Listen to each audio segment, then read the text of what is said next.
Hey, it's Al here from Revolution InfoSec. Thought I'd just give you a little demonstration of this tool called Nuclei. Really good tool. It's very effective in doing OSINT and also severity and impact testing. So if you look at the Nuclei website, nuclei.sh, you can see the sort of things that you might want to use it for. So it will give you information about the severity of vulnerabilities that it finds. It will give you impact assessment, it will give you a description, and also some information about remediation. So if you are doing things like vulnerability assessments, the use of Nuclei within the scans is a very useful tool. So I mean, obviously you want to do things like DNS enumeration before the use of Nuclei, but basically if you use Nuclei to combine it with your other tool chain, it's actually a pretty useful tool, and I'd certainly recommend its use. Nuclei is up to version 3 now, so it's been around for quite some time. So yeah, definitely give it a check out if you haven't used it yourself. And so it's not going anywhere, it's not going to disappear tomorrow. It's quite a well-known and well-used tool, so if you've never used it, definitely give it a check. Installation is pretty easy. You need to have Go installed on your machine, but basically once you've got Go, you can get it from GitHub, and this is the installation with Go straight away. If you wanted to install it into a container and Docker, you can use this, or Brew, or GitHub, or Binary itself, or Helm. So there's literally a whole bunch of ways to get it installed on your machine. Now here's the GitHub repo, and you can see it's all open source there for you to download and install.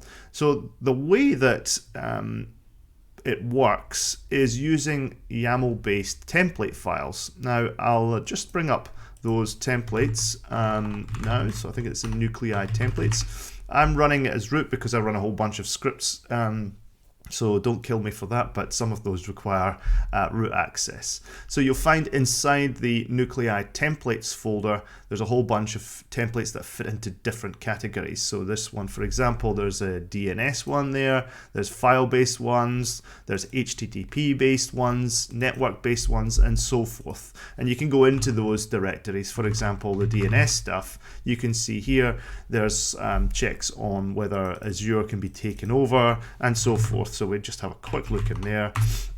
You can see this is how it works, and the YAML information is specified there. So it will check against all of these different templates.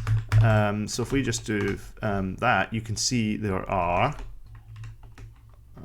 something like that, I think. Okay, so there's about 7,453 YAML files. Still a heck of a lot of YAML files, and those should be the templates. So out of the box, you get quite a lot of aspects to test for, which is really, really cool. So yeah, so these are the templates. You can actually make your own templates. So if you know a specific way to test for a particular vulnerability, you can just write your own tests in Nuclei.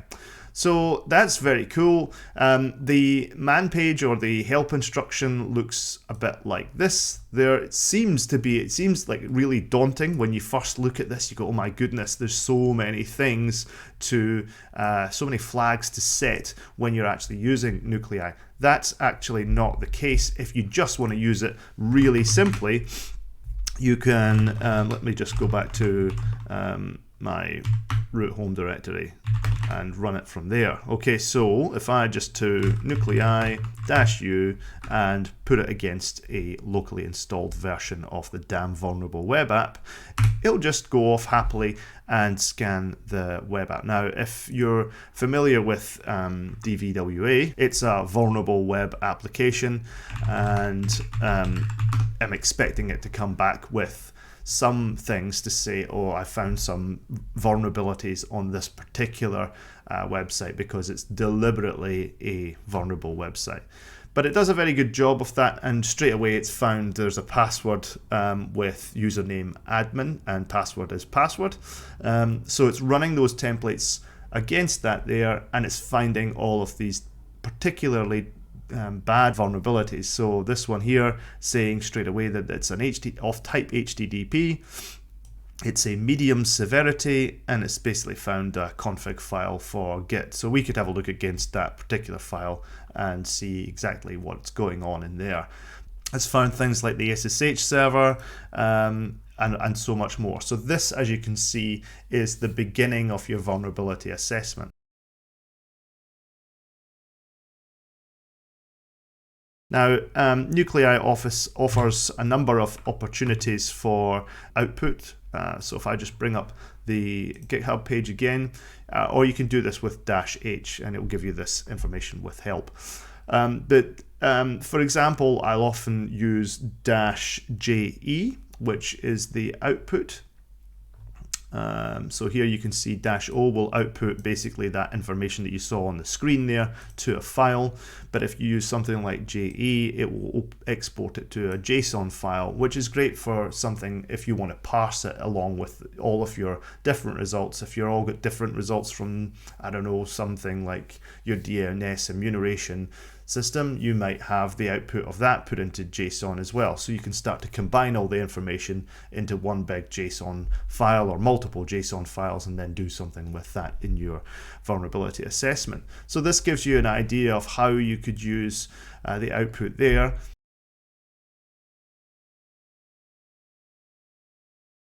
There's also filtering. So for example, you might only want to see the highest severity or the medium severity or a bunch of severities. You can do that with this. You could say, I only want to see the output of particular authors filters, or the type of filters being HTTP, or all that sort of stuff. So really these are not necessary flags. You can ignore all of these if you wish. It basically just means that you can do specific nuanced scans. So I won't go into all of those details. Suffice it to say, you can have a look at that, but you can configure fuzzing. There's a special engine called Uncover, which you can have a look into.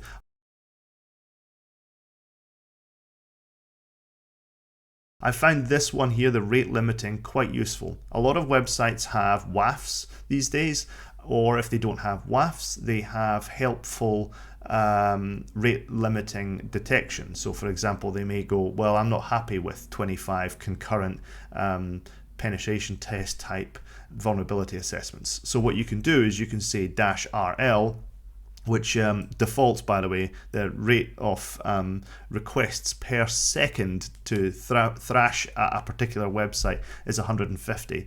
And if you have a WAF configured, that's probably quite high. So you might want to take that down to just 5 or 10 concurrent requests. You can see the execution of parallel requests as well is, at the moment, I think it's quite high. I think it's 25, right? So you could take that down. So that might mean that there's 25 times 150 requests per second. So you could put the concurrency down to 5 or 10 or 1 or something like that.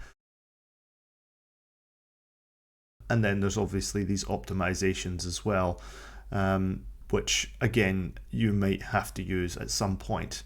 There is also all this information about debugging, and the templates do get out of date. Obviously, templates are written and updated all the time. Now, when you start up Nuclei, it will check to see if the templates that you're using are the most up-to-date templates, and it will automatically update those for you. However, the engine itself will not be updated. You have to do that manually, so with this -up. So just remember that. It will give you that information on startup. It will say, by the way, the engine's not up to date, and you just use -up.